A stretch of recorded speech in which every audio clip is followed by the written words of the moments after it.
Linda, welcome. Thank you so much for joining us here at Super Investor. It's a pleasure, Emma. You're a busy lady. These are fascinating times for an economist, aren't they? Yeah, they certainly are. I think if you look at a couple of big trends, one is, of course, there's really a breakdown in terms of globalization, how the world economy, the world trading system should be constituted.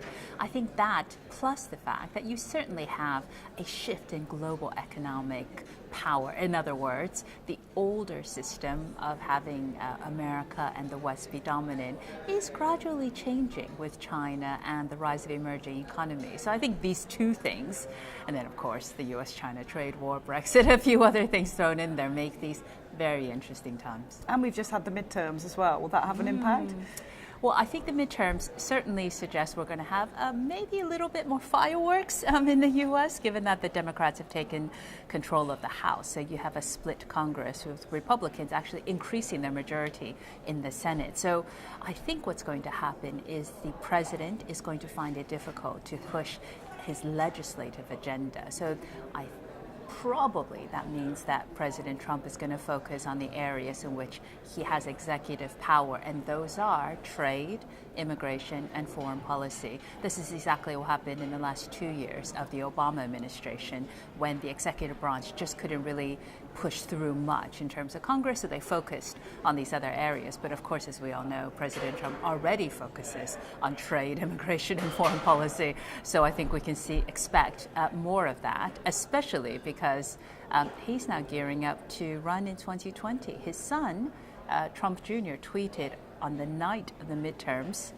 "Get ready for the 2020 cycle."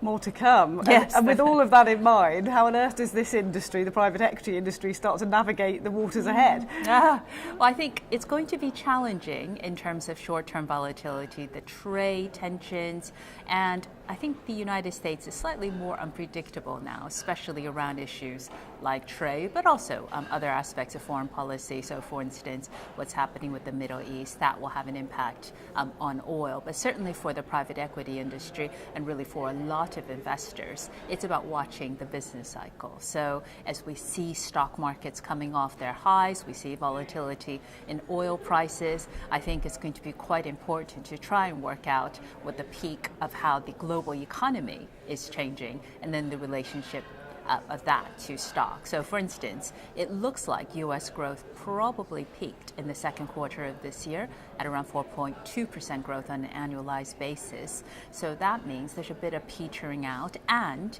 probably by next year you'll also see greater normalization of monetary policy, meaning Britain and the Eurozone are also likely to raise interest rates, which also begins to show you that the cycle has probably peaked. And that, I think, is going to suggest, okay, so we're heading towards the downward side of the cycle. What does it mean for stocks? Absolutely, because what does it mean for those that are exposed? Because it's been boom time, really, hasn't it? Yes. Well, I think it's not unexpected that stock markets are going to come down a bit as the economic cycle begins to slow. And that's quite normal, especially given the recent highs that have been hit by a number of global stock indices. You already see that with the MSCI All World Index. I mean, that's down pretty considerably already this year. And of course, as interest rates begin to rise, that does make the cost of especially borrowing slightly more dear. And that also tends to dampen the stock market. But I think as a lot of investors will probably say, for some economies, you wouldn't necessarily look at the stock market always in relation to the economy. In other words, you can have a country like China where the economy may be doing fairly badly, but actually companies are doing pretty well. Now, this is not a generalizable result, but it does suggest something else, which is most investors, if they look over the medium term in particular, are focused on companies that will grow well in such a climate. So a lot of people will say, look at defensive stocks, look at stocks that do well. The economy is taking a bit of a slowdown. And I think those are some of the things to think about. And that leads into my next question, really. Where are the opportunities in a market like this? Is it particular sectors? Is it particular trends?